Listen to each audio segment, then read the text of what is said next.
Bonjour, bonsoir à toutes et à tous. Voici venue l'heure d'ouvrir un nouveau chapitre de votre clinique emploi, l'émission mensuelle qui s'attaque à la problématique de l'emploi des jeunes au Mali.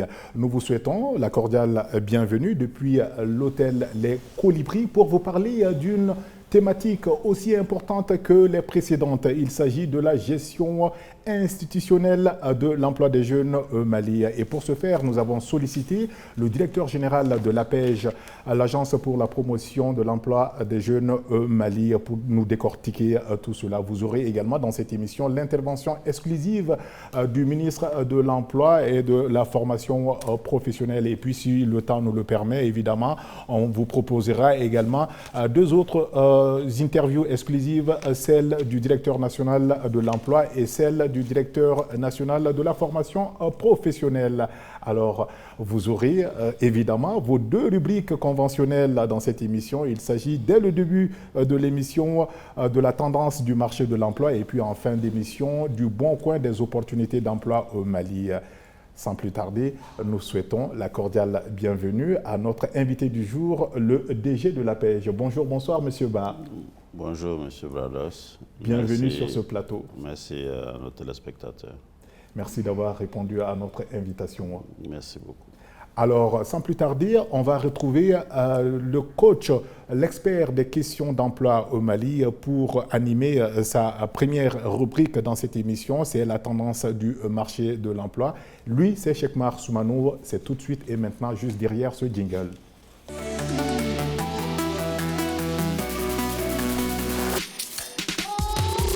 Bonjour à l'ensemble des téléspectateurs. Bienvenue à ce 4e numéro de Clinique Emploi dont le thème est consacré à la gestion institutionnelle de l'emploi des jeunes au Mali. Et donc, l'analyse du marché de l'emploi ce trimestre, le dernier trimestre, c'est-à-dire mars, mois de juin, nous avons enregistré beaucoup de salons et d'activités promotionnelles, si je puis dire. Il y a eu déjà le Forum économique des jeunes entrepreneurs qui est porté sur le thème sur les opportunités d'emploi offertes par le secteur du BTP qui s'est tenu le 1er mai. Nous avons aussi enregistré le Salon international de recrutement de Emploi et Moi. On peut aussi noter le Salon international de recrutement de Emploi et Moi, où il y a eu beaucoup de jeunes, notamment des étudiants qui étaient à la recherche d'emploi. Donc Emploi et Moi a offert un plateau de rencontres entre les créateurs d'emplois, notamment les recruteurs, et les demandeurs d'emploi, notamment les jeunes. Nous avons aussi enregistré la venue sur le marché de l'emploi des migrants de retour, notamment du Soudan, du Maroc, de la Libye, où l'État a fait beaucoup d'assistance et surtout a mis en place des fonds pour pouvoir assurer leur insertion dans l'entrepreneuriat. Nous pouvons aussi citer le sommet dédié à la jeunesse de la Banque mondiale, du groupe de la Banque mondiale qui s'est tenu le 26 mai, à la faveur de laquelle il y a eu beaucoup de discussions sur la problématique de l'emploi et de la formation professionnelle des jeunes. Je crois que cela démontre du fait que même les partenaires du Mali sont conscients que l'emploi des jeunes est une préoccupation majeure qu'il faudrait prendre en compte. Nous avons aussi noté la traditionnelle session de redevabilité du ministre de l'Entrepreneuriat national de l'emploi et de la formation professionnelle qui a rencontré l'ensemble des partenaires de son ministère pour un peu leur expliquer toutes les actions que son ministère a eu à mener. Donc je pense que cela a été indiqué dans son interview. Également, monsieur le directeur de la paix sur le plateau est revenu un peu sur les grandes lignes, toutes les grandes actions qui ont été menées par le département. Et enfin aussi, ce trimestre a été marqué par l'organisation à Genève de la 111e session de la conférence internationale sur le travail, où il y a une forte délégation du Mali à pris part et j'ai eu la chance d'être dans cette délégation-là. La délégation a été conduite par Madame le ministre du Travail, de la fonction publique et du dialogue social, où il y avait les représentants des employeurs, les représentants du gouvernement et les représentants des travailleurs. Donc moi, je suis venu en tant que représentant des employeurs, notamment président de l'organisation des jeunes patrons. Donc il y a eu des échanges très fructueux. En marge justement de ce forum-là également, nous avons essayé de voir comment installer au Mali la Cité des métiers pour renforcer le dispositif de formation professionnelle qui est aujourd'hui, de notre point de vue, un gage de création d'emplois décents. Donc voilà ce qu'on peut retenir comme tendance sur le marché de l'emploi. Merci Bradox, je te donne la parole. Retour donc sur ce plateau avec notre invité du jour, Monsieur Mamadou Ba, le directeur général de l'APEJ. Alors Monsieur Ba, on se rend compte finalement qu'il y a trop de mécanismes qui s'intéressent à la question de l'emploi des jeunes au Mali. Nous avons la NPE, nous avons le FAFPA, nous avons l'ONEF. Alors, en quoi l'APEJ est différente des autres structures qui s'intéressent à la problématique de l'emploi des jeunes au Mali? Ok. Merci, Brados, pour m'avoir donné cette opportunité de m'exprimer. Et je salue l'ensemble des téléspectateurs. L'APEJ, c'est l'Agence pour la promotion de l'emploi des jeunes qui a été créée en 2003 par les plus hautes autorités.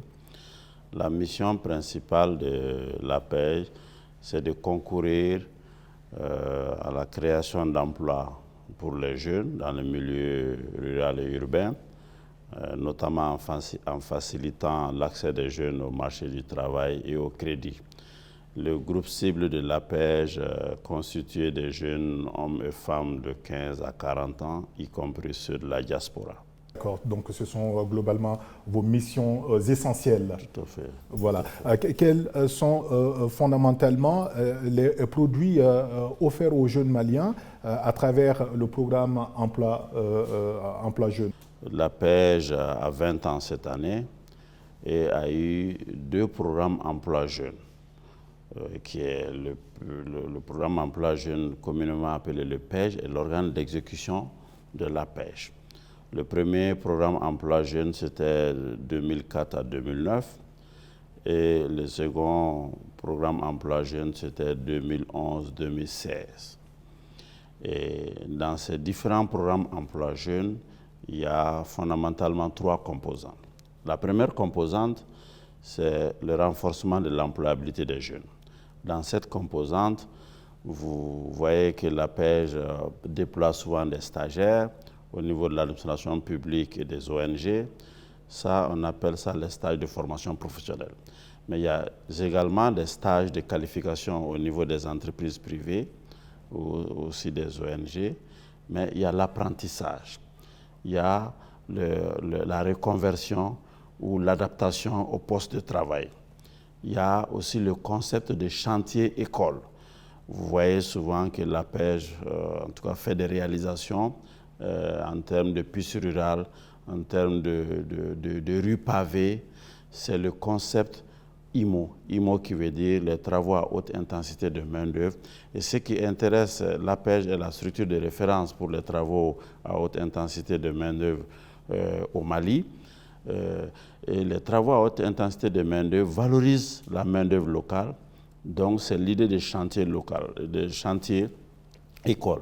Donc, c'est les jeunes de la localité en priorité qui sont formés pour la réalisation de ces infrastructures-là, les pistes rurales ou les pavés.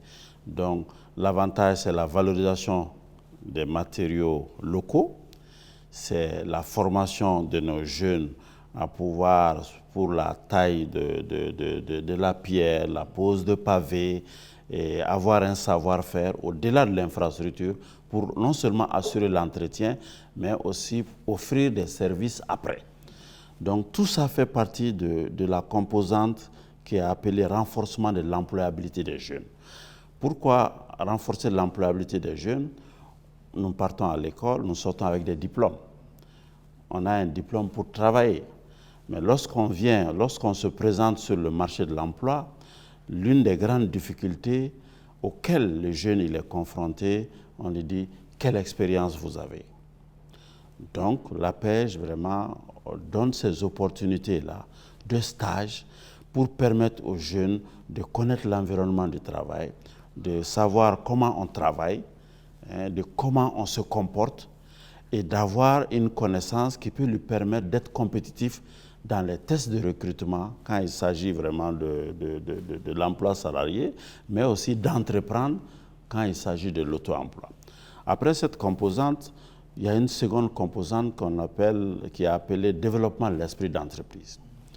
Et là, ce développement de l'esprit d'entreprise, c'est la promotion de la culture d'entreprise, la promotion de l'entrepreneuriat jeune, et amener les jeunes, aider les jeunes à trouver des idées d'entreprise, à comment créer leur entreprise et à comment gérer mieux leur entreprise.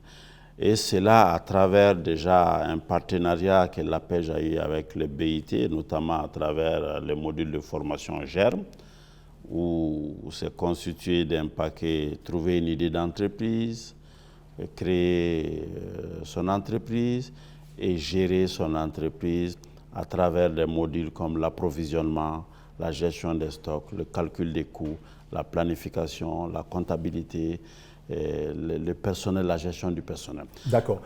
Monsieur le DG, comment se fait par exemple la prise en charge des jeunes qui arrivent sur le marché de l'emploi comme ça, n'ayant aucune expérience, comme vous avez dit dans vos propos? Souvent, ils sont confrontés à cette grande difficulté. C'est un peu comme le serpent qui se mord la queue. On arrive sur le marché de l'emploi sans expérience, on dit qu'il faut de l'expérience pour travailler, ou ceux-là même qui veulent s'installer à leur propre compte, il faut avoir un financement. Est-ce que vous prenez en compte tous ces aspects-là afin vraiment de résoudre ces difficultés-là? Oui, tout à fait. C'est pour cela l'APEJ dans toutes ces régions, d'abord, il y a le concept d'accueil ou l'orientation. D'abord, on reçoit les jeunes, on les explique les dispositifs, d'abord de l'APEJ, mais aussi les autres dispositifs au niveau du pays. Et l'information est l'élément clé dans tout ça.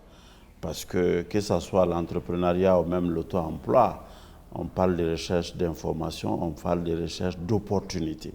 Donc nous mettons des informations à la disposition des jeunes. Mais mieux que ça, c'est des formations qui sont offertes. Voilà. Donc le jeune qui est intéressé à entreprendre, généralement va dans nos coordinations, se faire recenser et donc peut être pris en charge si les ressources sont disponibles par rapport à son idée, par rapport à comment créer, par rapport au financement, soit par l'APEJ, mais soit par beaucoup d'autres institutions et de projets et programmes. Donc, ça commence par vraiment la formation, la recherche d'informations.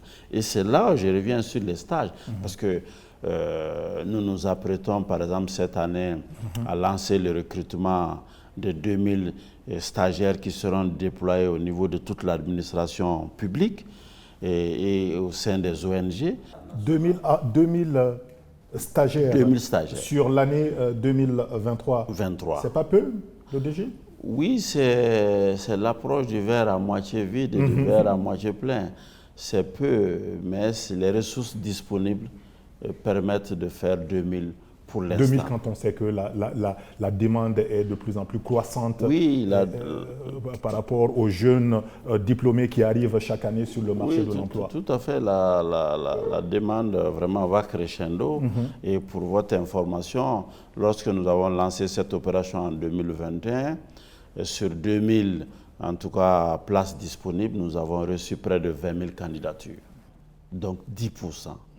Donc cela montre que beaucoup d'efforts, en tout cas, doivent être encore faits par rapport à la mobilisation. Et ça montre que ce défi de l'emploi, de l'employabilité des jeunes, surtout qui connaît le Mali a un grand nombre de populations jeunes et qui va crescendo.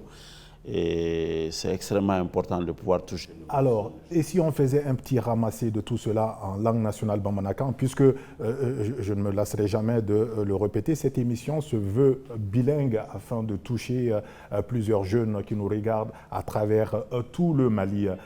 Auka tchakedai na auka mako APJ dans fara jumɛn de bɛ ani tchakedaw tɔw ni ɲɔgɔn cɛ sa minnu kɛlen bɛ k'u ɲɛsin an ka sifinnakaw ka baarako gɛlɛya ma. Aw ta ye APJ ye, ANP bɛ yen nɔ, FAFPA bɛ yen nɔ, ONF bɛ yen nɔ, ne ko nin bɛɛ bɛ yen nɔ, nka o bɛɛ n'a ta ayiwa baarako gɛlɛya bɛ an ka sifinnakaw kan. Aw ka danfara jumɛn bɛ aw ka APJ ni tɔw ni ɲɔgɔn cɛ de? Ɲininkaliw diyara n ye. APJ créera nin y'a san 20 ye. Brados. Donc, APJ créera uniquement pour que qui attaque Chifinaka au Kabarakula. Avec faut de emploi des jeunes. Mais au emploi des jeunes, kɛn yɛrɛ ye b'a la o ye ka baara k'i yɛrɛ ye mais toujours mɔgɔw bɛ se ka baara ɲini ka taa baara kɛ mɔgɔ wɛrɛw bolo donc APJ créera o de kama ni y'a san 20 ye ka denmisɛn minnu bɛ bɔ école la hali minnu ma se ka école laban minnu kalanna o minnu ma kalan o k'a ta san 15 la ka taa san 40 na hali maliyɛn minnu bɛ kɔ kan a sigira sen kan ni a ka kan nin bɛɛ de ye walasa denmisɛn minnu bɛ tila n'u bɛ na u bɛ se k'u tɔpɔtɔ ka kunnafoniw d'u ma kɛnyɛrɛye baara kɛcogo kan n'i b'a fɛ ka kɛ kɛnyɛrɛye i bɛ kunnafoni ɲini e bɛ se baara jumɛn na i bɛ se ka mun kɛ ka formation di jeunes ma u bɛ se k'u ka kɛnyɛrɛye sigi sen kan cogo min na n'a bɛ fɔ k'i ka entreprise créer mais entreprise créer fana t'a bannen n'i ye fɛn créer i m'a dabɔ a ka sa dɛ i y'a dabɔ a ka balo de ka formation fana d'u ma u ka entreprise gestion kan mara bɛ kɛ cogo di i bɛ sanni feere bɛ kɛ cogo di i b'i ka entreprise lakodɔn cogo di gɛlɛya minnu bɛ na don o don entreprise ma i bɛ fɛɛrɛ ɲini o gɛlɛyaw la cogo di i bɛ taa fɛn ɲini yɔrɔ jumɛn i yɛrɛ comportement i kan k'o améliorer cogo di donc APJ b'o bɛɛ de kɛ ka denmisɛnw accompagner et ni wari fana bɛ yen financement bɛ di dɔw ma u bɛ financer mais n'u financera fana u bɛ suit ni wari dir'u ma wari kan ka don baara minnu na pour que k'a suit pour que laɲini ka sabati. Wari in di cogo la sabu ka d'a kan dɔw bɛ a fɔ an ka kunnafoniw senfɛ an y'a yira k'a fɔ ayiwa maa caman b'a fɔ ko ayiwa ni dɔnbaga t'i i bolo aw ka cakɛda ninnu na a ka gɛlɛn ayiwa i ka nafolo sɔrɔ walasa i bɛ se ka baara kɛ ne ko kuma jumɛn de b'aw bolo ka a ɲɛsin olu tigilamaaw ma dɛ. Bon o ye gɛlɛyaba ye mais o tɛ tali kɛ APJ dɔrɔn la an ka société taabolo yɛrɛ bɛ ɲini ka na an ka société taabolo dɔnbagaya ka ca la teriya balimaya fanga ka bon an ka société la kosɛbɛ mais baara an ka baarayɔrɔ fana sariyaw de bɛ yen an b'a o sariya ninnu fana an b'an jija k'olu bato. Merci, Monsieur Mamadou Ba, le DG de l'APJ, pour toutes ces réponses. Déjà, on va marquer une pause, le temps de proposer à nos fidèles téléspectateurs des interviews, celle du directeur de l'emploi, comme annoncé dès l'entame de cette émission, et puis celle du directeur national de la formation professionnelle, et puis on se retrouvera juste après. Le gouvernement a d'abord mis la direction nationale en place à travers une loi, la loi 0210 de 2002. Donc cette loi nous a permis d'avoir la politique nationale de l'emploi et cette politique-là élabore les éléments que nous devons mettre en œuvre dans les stratégies et les orientations nationales.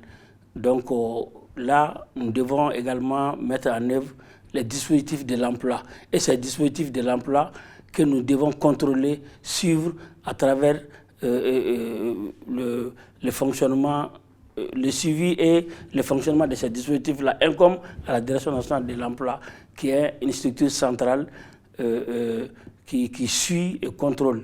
En dehors des dispositifs également, la Direction nationale de l'emploi, dont le gouvernement a instruit la mission de créer les opportunités d'emploi au niveau de la jeunesse malienne, a permis aujourd'hui de faire des études, des avancées par rapport à l'emploi des jeunes à travers ces dispositifs, des projets et programmes et beaucoup d'autres actions que nous menons sur le terrain par rapport au suivi, par rapport à la création d'emplois, par rapport aux opportunités d'emploi que nous suivons à travers l'APEJ et l'ANPE, le PENA-ERP, qui sont des dispositifs mis en place au niveau du département et qui sont au compte de la Direction nationale de l'emploi par rapport à l'atteinte des objectifs de la politique nationale de l'emploi. La Direction nationale de la formation professionnelle a pour mission d'élaborer les éléments de la politique dans le domaine de la formation professionnelle, de coordonner et de contrôler les services et organismes techniques relevant de la dite politique.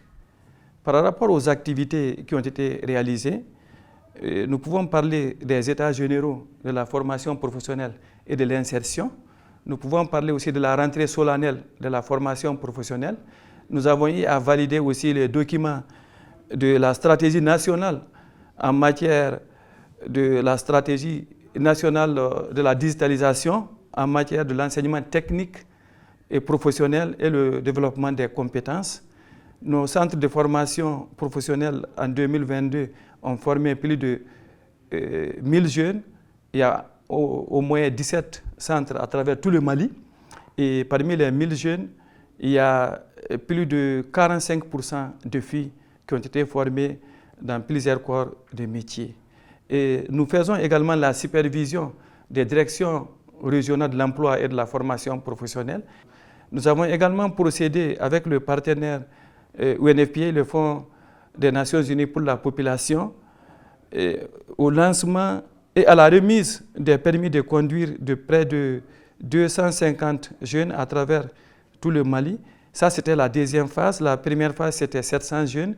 Et nous nous proposons de faire une troisième phase de près de 1000 jeunes. Ça, c'est à travers toutes les régions du Mali. Les pays qui se sont développés, c'est à travers la main-d'œuvre qualifiée que ces pays se sont développés. Donc, on doit mettre l'accent sur la formation professionnelle. Voilà donc des propos sur la thématique de l'émission d'aujourd'hui. Il s'agit de la gestion institutionnelle de l'emploi au Mali.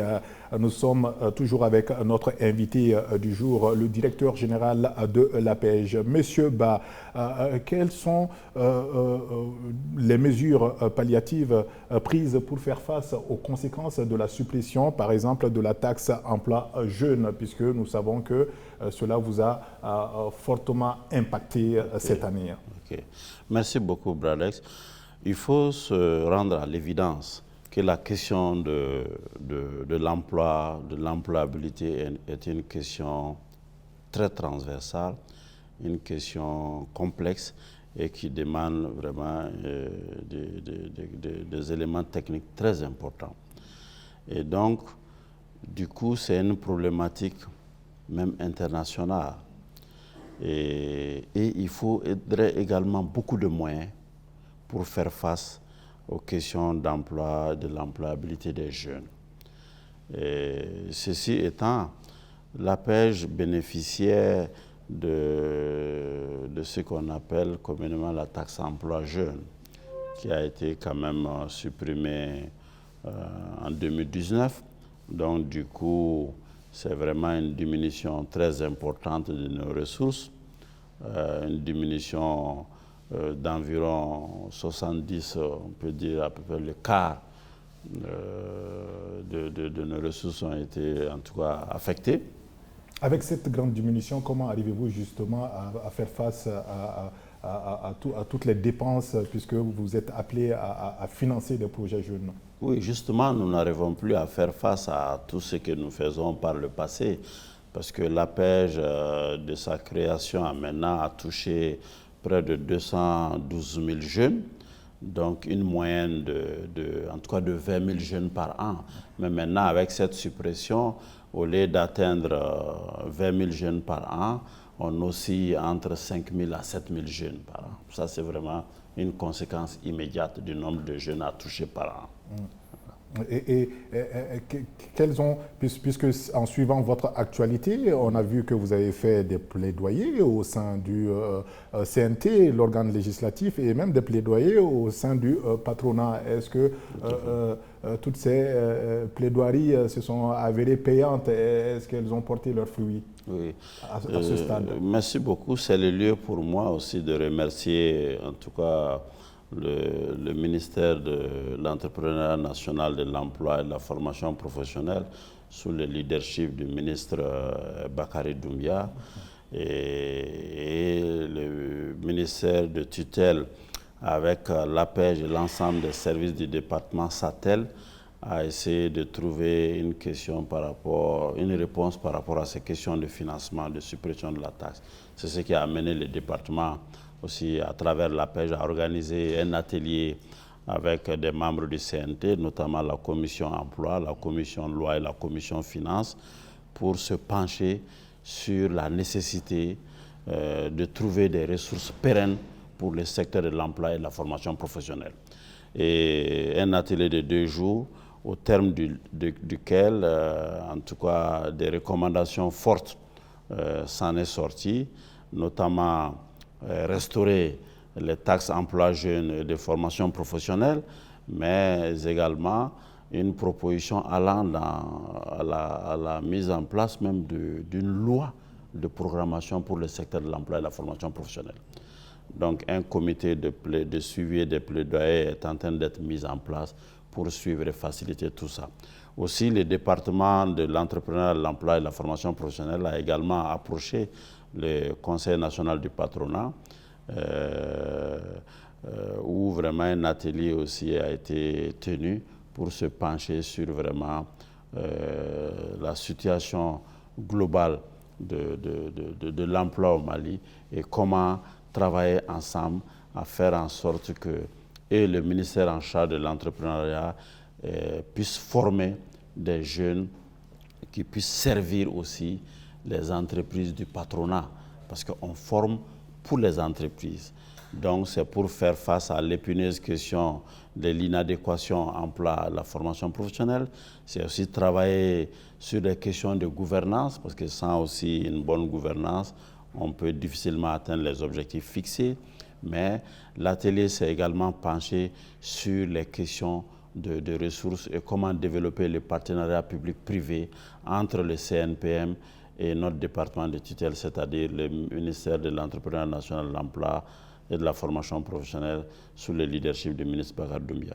D'accord. Et cela voudrait dire que tout ce que vous venez de nous évoquer, ça fait partie des goulots d'étranglement rencontrés cette année dans l'accomplissement de vos missions. Y en a-t-il d'autres? Oui, tout à fait. Bon, le nombre de demandeurs, surtout dans un contexte de crise, le nombre de demandeurs ne fait qu'augmenter de jour en jour. Et les ressources sont rares, les partenaires aussi sont rares. Mais qu'à cela ne tienne, l'espoir est permis.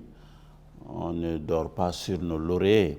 C'est à juste titre que nous entamons toujours des sensibilisations, que nous organisons en tout cas tous ces ateliers avec l'ensemble des parties prenantes afin de les sensibiliser à la nécessité de doter le secteur de l'emploi et de la formation professionnelle de ressources importantes pour pouvoir toucher le maximum de jeunes. Parce que même la crise multiforme que nous connaissons, une des solutions passera par le fait de donner des perspectives, le fait de donner beaucoup d'opportunités aux jeunes. Lorsque les jeunes, surtout en milieu rural, ont beaucoup d'opportunités, ont des perspectives, ça peut les éviter de tomber dans des activités illicites qui ne fait que, en tout cas, développer davantage l'insécurité au Mali. Monsieur Ba, en dépit de toutes ces difficultés-là, quelles sont les grandes réalisations faites par l'APEJ les 3 dernières années, par exemple? En 2021-2022, il y a 2000 jeunes ont été placés au niveau de toute l'administration dans le cadre du stage de formation professionnelle. Il y a 150 jeunes ou 200 jeunes qui ont été mis dans les stages de qualification au profit des entreprises privées. L'APEJ a continué à faire des séances de sensibilisation dans les milieux universitaires et ruraux, mais il faut aussi comprendre, savoir que l'APEJ tisse des partenariats avec beaucoup de partenaires, notamment l'Union européenne à travers le projet EJOM qui a pris fin en fin 2021, qui a touché près de 8000 jeunes dans les régions de Kayes, de Bamako, de Gao et de Koulikoro. L'APEJ également travaille avec la coopération suisse pour la digitalisation des espaces d'orientation jeunesse. Et la digitalisation aujourd'hui est un facteur, en tout cas, de création d'emplois, parce que l'une des caractéristiques personnelles d'entrepreneurs, c'est la recherche d'informations. Et la digitalisation permet de faire en sorte que l'information est accessible aux jeunes, même dans les milieux d'accès difficiles. Également, nous avons un partenariat avec la coopération luxembourgeoise, où dans la région de Sikasso et de Ségou, 2000 jeunes ont été formés en bilan de compétences. Et certains sont en train d'être formés en entrepreneuriat et seront financés, mais exclusivement dans le domaine de la filière lait et de la filière pommes de terre. Donc avec la coopération 6, nous avons un programme qui va démarrer sur 10 ans pour vraiment en tout cas promouvoir, renforcer la digitalisation, et nous avons mis en place un système, une plateforme numérique www.eojmali.org pour permettre aux jeunes quand même d'avoir suffisamment d'informations sur vraiment les opportunités de formation, les opportunités d'emploi dans les différents secteurs de création d'entreprises. Nous avons également d'autres partenariats en gestation, toujours avec l'Union européenne à travers la SNV.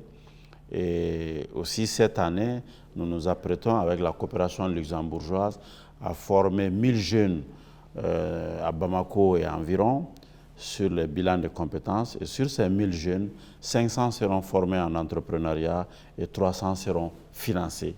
Donc nous continuons quand même de discuter avec nos partenaires en les disant en tout cas que la nécessité est là, en demandant que les enveloppes allouées au Mali pour faire face vraiment à cette question ô combien en tout cas importante, et des enveloppes conséquentes pour qu'on puisse toucher vraiment le maximum de jeunes, surtout aussi en milieu rural. Avant de retrouver Monsieur le ministre pour son intervention, je voudrais, Monsieur Ba, qu'on essaye de faire un autre ramassé de tout ce que vous venez de dire en français. Nanya jatemineke ni kosada ina sans sabat temenina awe barachama boloda ewa barakolo green mau jume de bolodara ka nyeshi anga shifina kauma wala saka gelea barako gelea intakabu uka alisa ni bese ka doni nyefanyana okokan obejanye kosobe. Merci Bradot. Ninsan là-bas, nous en 2021, un demseni bafla de la stage là, nous avons fait un stage de formation professionnelle, administration publique et ONG là. Il va donner mokotla la bara là, nous n'en kubena mokotla la kalana, nous n'en kubena bara ni, avec fouille quoi expérience. Le hal stage à sorogagele, à dogara. Donc après je vais demseni bafla ta kubla stage là. Administration na olu tilala ɲinɛ fana an bɛna denmisɛnnin ba fila wɛrɛ ta kalo nataw la k'olu fana de baara dege la stage de qualification fana bɛ yen o fana ye stage ye an ye denmisɛn kɛmɛ fila ɲɔgɔn fana bila stage de qualification na stage de qualification ye stage ye entreprise privée de bɛ denmisɛnninw demander stage la san kelen ɲɔgɔn souvent san fila.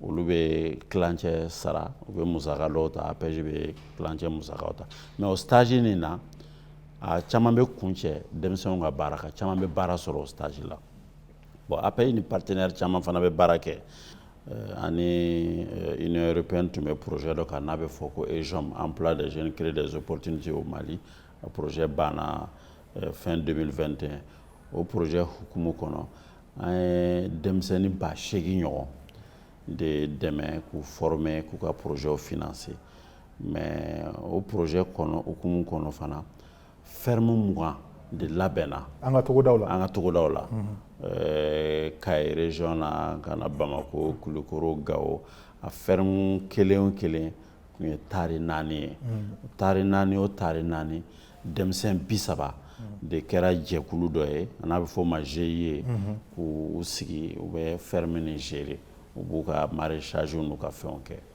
donc APJ ye fana ani coopération luxembourgeoise Sikaso région na an ye denmisɛn 2,000 ɲɔgɔn u b'a fɔ min ma filière lait ani filière pomme de terre k'olu former bilan de compétence la dɔw formera entrepreneuriat la et dɔw bɛ ka financer processus fana bɛ sen na ɲinɛ yɛrɛ fana sɔɔni an bɛna denmisɛn 1,000 ɲɔgɔn ta Bamako k'u former Faba kɔnɔ k'u former bilan de compétence la o denmisɛn 1,000 na 500 bɛ former entrepreneuriat la 300 o bɛ taa financer Voilà. Et puis nous financerons, on peut accompagner. Monsieur Ba Iniché Ikani Lasseli Nounoubela. Alors tout de suite, chers téléspectateurs, on vous propose l'interview exclusive qu'a bien voulu nous accorder Monsieur le ministre de l'Entrepreneuriat national, de l'Emploi et de la formation professionnelle, Monsieur Bakary Doumbia. C'est sur les orientations politiques du gouvernement sur la question de l'emploi. Il faut d'abord rappeler la mission du département. Le département a l'initiative et la responsabilité de la promotion de l'entrepreneuriat, l'esprit entrepreneurial, du développement de la formation professionnelle pour renforcer la compétence de nos entreprises nationales et enfin d'élaborer et d'initier des mesures permettant l'insertion des jeunes et des femmes. Donc en même mot, la mission du département porte sur l'accroissement des opportunités d'emploi, faciliter l'accès à la formation et à l'acquisition de compétences professionnelles pour le marché de l'emploi. Donc, vu de ce point de vue, je pense que le fait que le gouvernement et les plus hautes autorités ont donné le nom de ministère de l'Entrepreneuriat national, de l'Emploi et de la formation professionnelle prend tout ça en charge. Et donc, nous, quand nous sommes arrivés, nous avons regardé de près toute la documentation qu'il y a, à savoir la politique nationale de l'emploi et son plan d'action, la politique nationale de la formation professionnelle également avec son plan d'action. Et à partir de cela, nous nous sommes dit qu'il faut, au regard du contexte de la transition, il faut avoir une vision claire de ce qu'on veut obtenir. Donc cette vision a été formulée avec comme finalité les populations en milieu rural et en milieu urbain ont des opportunités d'emploi. Et à partir de cela, nous avons déroulé 6 éléments de stratégie, à partir desquels nous avons initié des actions. Le premier élément, c'est le partenariat avec les départements ministériels et les organisations professionnelles. Dans ce cadre-là, nous avons rencontré 18 départements et avec 3, nous avons signé un accord partenarial qui est en train d'être mis en œuvre. Avec les organisations professionnelles, nous travaillons avec l'APECAM, le patronat et la PCM. Et au jour d'aujourd'hui, nous avons tenu un atelier très intéressant avec le CNPN qui va permettre de mieux adapter les formations aux besoins du marché. Le deuxième élément, c'est vraiment comment faire en sorte que les agences du département, les structures personnalisées puissent mutualiser leurs ressources financières et humaines de manière à favoriser la création d'emplois. Et cela est en cours puisqu'il y a un plan de travail commun qu'ils sont en train de mettre en place. Et il y a également la redevabilité. Donc nous avons instauré la démarche de redevabilité. En janvier 2022, nous avons fait une session de redevabilité et en février dernier, une autre session de redevabilité qui nous permet de savoir quels sont les résultats obtenus et quelles sont les ressources qui ont été investies, quelles sont les difficultés et les obstacles qu'il faut lever. Donc par rapport aux actions concrètes, nous avons, comme on vient de le dire, le projet FIER deuxième phase, le projet mobilisation des compétences de la diaspora pour l'emploi, le projet insertion professionnelle et renforcement de la résidence des jeunes en milieu rural financé par la FAO, le projet soutien à l'auto-emploi rural, facteur de cohésion sociale et de paix, en partenariat avec la FAO, l'OIM et l'UNESCO, qui va créer 2250 emplois. Et nous avons également des stages des étudiants en formation professionnelle que nous envoyons au Maroc, en Algérie et en Tunisie. Donc tout ça, l'un dans l'autre, fait que nous sommes en train de créer un environnement favorable et des opportunités d'emploi pour les jeunes maliens. Ça ne s'arrête pas là, puisque nous travaillons avec les centres de formation professionnelle privés. Ils sont au nombre de 500 et nous sommes en train de voir comment on peut travailler à renforcer les ressources humaines, les formateurs au niveau de ces centres et au niveau des centres de formation publique.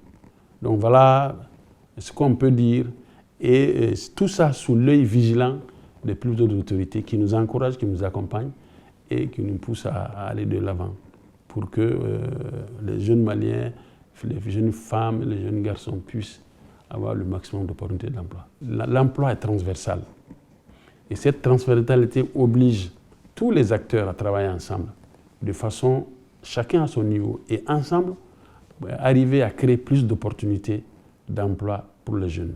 que ce soit en milieu rural, qui est un secteur très riche en opportunités d'emploi, que ce soit dans le secteur des mines et autres, tout le monde doit se donner la main pour que les jeunes Maliens aujourd'hui puissent, au-delà de la sécurité qui est en train de se mettre en place dans toutes les zones du pays, grâce au FAMA, que les jeunes puissent accéder aux opportunités d'emploi et créer des richesses dans le pays. Retour donc sur ce plateau pour la dernière partie de cette émission Clinique Emploi avec notre invité, M. Mamadouba, le directeur général de l'APEJ. Nous venons d'écouter Monsieur le ministre sur la politique du gouvernement. Juste un mot. C'est en tout cas de remercier le ministre de l'Entrepreneuriat national, de l'Emploi et de la formation professionnelle pour son leadership. Donc nous ne pouvons qu'accompagner cette dynamique pour vraiment l'atteinte des objectifs assignés à notre département. Nous sommes dans la dernière partie de cette émission. Monsieur Ba, quelles sont en fin de compte les perspectives à court et à moyen terme de l'APEJ? Ok, merci beaucoup Brados. Les perspectives, c'est dans le circuit d'adoption, l'évaluation du programme Emploi Jeune, le PEJ 2, qui a été fort heureusement évalué, dont les résultats sont vraiment à saluer. Et cela a conduit à l'élaboration d'un nouveau programme Emploi Jeune, dénommé le PEJ 3, qui est dans le circuit en tout cas d'approbation du gouvernement. Donc également, un accent particulier est en train d'être mis en œuvre et d'être mis par rapport à la mobilisation des ressources pérennes. Et cette initiative est fortement appuyée par le département de tutelle pour vraiment avoir des moyens importants pour faire face à ces défis ô combien grandissants. Aussi beaucoup de sensibilisation autour de la question de l'emploi des jeunes et de l'entrepreneuriat. Parlant justement de défis, zéro chômage est-il possible ici au Mali d'ici à l'horizon 30? Non, on parle de plein emploi productif. L'objectif des politiques, c'est atteindre le plein emploi. Et le plein emploi productif, c'est lorsque le taux de chômage est en dessous de 4 à 5%. Donc c'est ce qui est vraiment recherché, tout en rappelant que c'est vraiment le dynamisme économique qui crée l'emploi.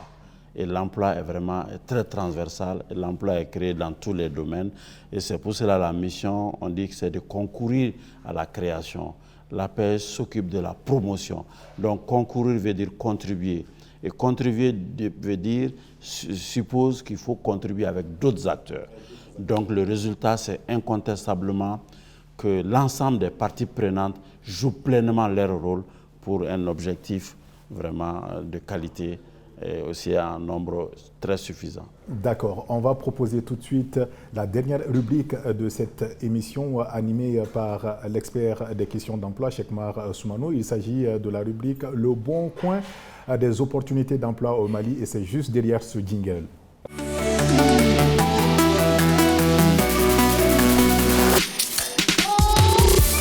Merci bien, Bradox, pour cette rubrique Les bons coins. Mais avant les bons coins, je pense que nous avons relevé un certain nombre de questions de nos internautes. Et toujours sur notre page Facebook, également l'email qui est Clinique Emploi qui s'affiche au bas de cet écran-là, cliniqueemploi@gmail.com, et aussi notre page Facebook, notre page WhatsApp 66 96 80 24. Alors la première question que les internautes nous ont posée, c'est de savoir c'est quoi un emploi décent. Alors, un emploi décent, c'est d'abord un emploi salarié où il y a la sécurité sociale. Ça veut dire quoi? L'employé, le salarié est inscrit à l'INPS et à la CANAM, donc bénéficie des avantages en cas d'accident de travail, et également il est aussi pris en charge pour les maladies professionnelles. Donc, la CANAM et l'INPS interviennent quand l'employé soit est malade ou bien quand il connaît un accident de travail. Donc c'est cela, ça veut dire que le salarié il est assuré, donc sur le plan social. Ensuite, il y a un autre note qui a demandé c'est quoi les types de contrats de travail dans le Code du travail du Mali. Alors, au Mali, si on regarde le Code du travail, il y a essentiellement 4 types de contrats. Nous avons d'abord le contrat d'apprentissage, qui est destiné aux apprentis, mais ce n'est pas réellement formel, c'est encadré. Et également, vous avez une autre ordonnance qui règle cela, mais le Code du travail du Mali l'a intégré. Ensuite, on a le contrat d'engagement à l'essai. dont la durée maximale est de 6 mois, c'est-à-dire 3 mois et renouvelable une fois. Donc, et là, pendant cette période, l'employé ou l'employeur peut mettre fin au contrat sans préavis, comme c'est le cas, on verra dans le contrat à durée déterminée ou le contrat à durée indéterminée. Donc ces deux contrats, on les considère comme étant des contrats de préparation à l'emploi. Maintenant, les véritables contrats de travail sont le contrat à durée déterminée et le contrat à durée déterminée. Le contrat à durée déterminée, c'est un contrat dont la durée est comprise entre 0 et 24 mois et renouvelable 2 fois. Donc il ne peut pas avoir 3 renouvellements. Sinon, si le 3e renouvellement, ça sera transformé en contrat de travail en durée indéterminée. Et donc, à côté du contrat de travail à durée déterminée, on a le contrat de travail à durée indéterminée. Comme son nom l'indique, la durée n'est pas définie au départ, mais on peut toujours mettre fin à ce contrat en cas d'accord entre parties ou en tout cas en cas de faute lourde. Donc voilà les types de contrats que notre code de travail enregistre. Ensuite, il y a un internaute qui a demandé c'est quoi la lave monnaie. Alors, la lave monnaie, c'est dans le cadre de l'entrepreneuriat pour la recherche de financement. Donc, vous savez, quand un entrepreneur recherche des fonds, il peut aller taper à la porte de la banque, il peut aller également demander aux opérateurs d'économie qu'on appelle le business angels. Mais les lave monnaie, c'est des financements levés auprès de ses proches, son père, sa mère, son cousin, son frère, etc. Donc, ça, c'est la lave monnaie. Et enfin, dernière question, il y a un internaute qui nous demande c'est quoi le licenciement abusif? Alors, le licenciement abusif, comme son nom l'indique, c'est un licenciement qui n'a pas respecté les procédures prévues en la matière. Qu'est-ce que la loi prévoit? Quand vous êtes un salarié normal, c'est-à-dire vous n'avez pas de mandat syndical ou vous n'êtes pas délégué du personnel, normalement, avant que vous ne soyez licencié, votre employeur doit vous notifier son intention de vous licencier et écrire à l'inspection du travail pour demander l'avis de l'inspection du travail. Et cet avis, il n'est pas lié. C'est-à-dire même si l'inspecteur du travail lui dit que ce n'est pas conseillé, il peut aller à le licenciement. En revanche, s'il s'agit de personnel syndiqué, c'est-à-dire un syndicat ou un syndicaliste ou bien un délégué du personnel, cette fois-ci, l'employeur est obligé de demander l'autorisation de licenciement. Donc si l'autorisation n'est pas là, et quand il fait le licenciement, il est dans la logique de licenciement abusif. Maintenant, ça c'est un premier cas. Le second cas, c'est lorsque l'employeur n'a même pas respecté la procédure, c'est-à-dire écrire à l'inspection du travail pour le salarié normal régulier en demandant l'avis. Donc s'il a passé outre cette procédure et qu'il procède à le licenciement, c'est des choses que nous voyons très souvent, ça c'est un licenciement abusif. Donc quelles sont les sanctions évidemment? C'est que ça peut être la demande de réintégration de l'employé licencié dans l'effectif de l'employeur, ou alors tout simplement on va demander que l'employeur fautif puisse payer des dommages et intérêts à son employé. Donc voilà, Bradox, d'abord la première partie de notre Bon Coin qui concerne les questions. Maintenant, pour les opportunités, le Bon Coin, nous avons relevé les offres d'emploi et les appels d'offres pour ceux qui sont des entrepreneurs. Donc, s'agissant des offres d'emploi, nous avons relevé sur le marché du travail Norwegian Search qui cherche un analyste financier. Il y a l'ONG CARE qui recherche un spécialiste en résilience et en nutrition. Il y a l'ONG CRS qui cherche un agent d'appui CPS et l'ONG HELP qui cherche un chef de projet sécurité alimentaire et moyens de subsistance. Donc voilà les emplois qu'on a relevés. Et par contre, pour les offres, nous avons HELP qui cherche un prestataire pour la mise en place des contrats cadres. Donc c'est en fait un spécialiste en gestion des ressources humaines, prestataire bien entendu. Il y a l'ONG CRS qui cherche un spécialiste pour des services d'imprimerie. Donc vraiment ça c'est une agence de communication qui est spécialisée dans la confection des supports de visibilité. Et également il y a l'ACF qui cherche un prestataire, notamment un ingénieur pour la construction des 4 adductions d'eau. Donc voilà les opportunités qu'on a relevées. Merci Bradox pour votre question. Retour sur ce plateau avant de se dire au revoir, Monsieur Ba. Quel conseil auriez-vous à donner à l'ensemble de la jeunesse malienne par rapport à la structure que vous dirigez? Ok, merci beaucoup, Brados. Je pense que par rapport à cette question de l'emploi des jeunes, je reviens encore là-dessus, c'est vraiment transversal, c'est vraiment d'une grande complexité. Il est important d'avoir une solution plus globale. Une solution plus globale en ce sens que le dispositif est encadré et tous les départements ministériels peuvent vraiment apporter. C'est le lieu de rappeler, de rappeler que notre ministère de l'Entrepreneuriat national de l'Emploi et de la formation professionnelle a entamé une série de rencontres avec 18 départements ministériels. C'est pour sensibiliser toutes les couches, tous les secteurs économiques à contribuer fortement pour la création d'emplois. Ça, c'est extrêmement important. Il faut également des moyens importants parce qu'aujourd'hui, le nombre de jeunes est très élevé au Mali et la plupart des jeunes, la population aussi est concentrée au niveau des milieux ruraux. Donc le défi, il est vraiment grandissant. Il faut incontestablement beaucoup de moyens. Donc c'est le lieu d'appeler, de remercier les plus hautes autorités pour les efforts qui sont consentis malgré le contexte particulier de rareté des ressources, mais d'en appeler toujours en tout cas à pouvoir mobiliser et mettre en tout cas à la disposition de ce secteur plus de ressources financières pour faire face à ces défis-là qui pourra nous aider aussi à faire face à l'insécurité et toutes les autres crises dont nous faisons face. Merci d'être passé sur le plateau de la Clinique Emploi. Juste avant de se dire au revoir, un grand remerciement à l'ensemble de la production de cette émission. Il s'agit de Terira Film, il s'agit de Warabiz également. Merci à vous également, fidèles téléspectateurs, vous qui nous suivez au Mali et ailleurs. On se donne rendez-vous le mois prochain pour un autre numéro de votre Clinique Emploi. Merci et à très bientôt.